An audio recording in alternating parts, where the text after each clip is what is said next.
আসসালামু আলাইকুম। কেমন আছেন? আজকের যে ট্যাগ সেটা হচ্ছে ডক্টর ইউনূস সাহেব তিনি বলেছেন আওয়ামী লীগ বসে থাকবে না। তাহলে আওয়ামী লীগ কী করবে?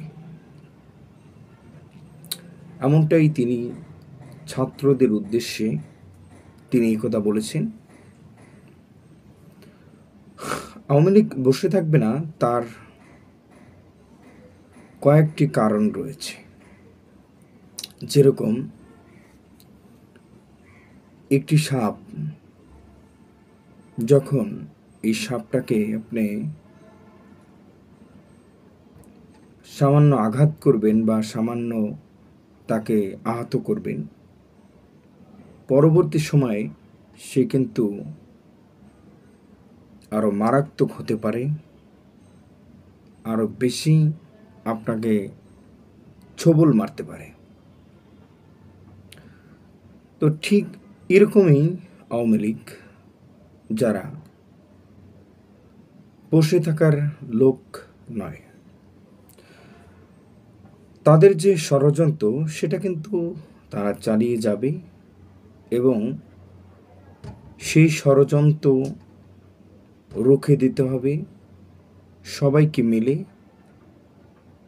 এবং সেটা ছাত্র সমাজ, দেশের জনগণ, নাগরিক সমাজ তারা এটাকে রুখে দেবে। মামুনুল হক সাহেব তিনি একটি ভাষণে বলেছেন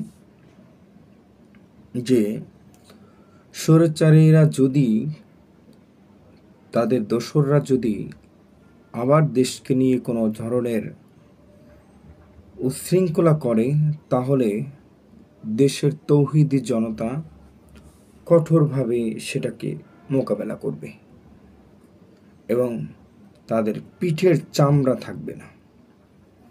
যারা ষড়যন্ত্র করবে, যারা দেশের বিরুদ্ধে কাজ করবে, যারা এই সরকারের বিরুদ্ধে কাজ করবে, তাদের পিঠের চামড়া থাকবে না।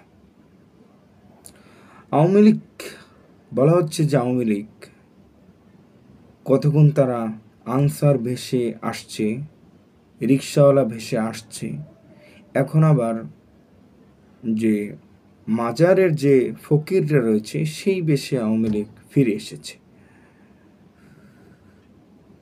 তো ডক্টর ইউনূস সাহেব এমনটাই বোঝাতে চেয়েছেন যে তোমরা সবসময় সজাগ থাকবে, অ্যালার্ট থাকবে, যাতে করে তোমাদেরকে যেন কোনো আঘাত যেন করতে না পারে, এবং দেশের বিরুদ্ধে সকল ষড়যন্ত্র তোমাদেরকে রুখে দিতে হবে। বাংলাদেশ একটা ছাত্র সমাজের একটা রাষ্ট্র হবে।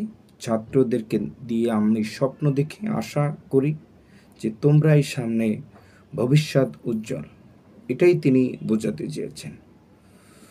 তবে আওয়ামী লীগের গভীর ষড়যন্ত্র চলবে, সেই ষড়যন্ত্র মোকাবেলায় সবাইকে ঐক্যবদ্ধ থাকতে হবে।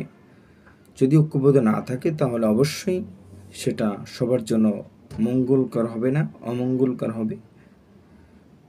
এটাই মাথায় রাখতে হবে, তিনি এটাই বোঝাতে চেয়েছেন। সবাই ভালো থাকবেন।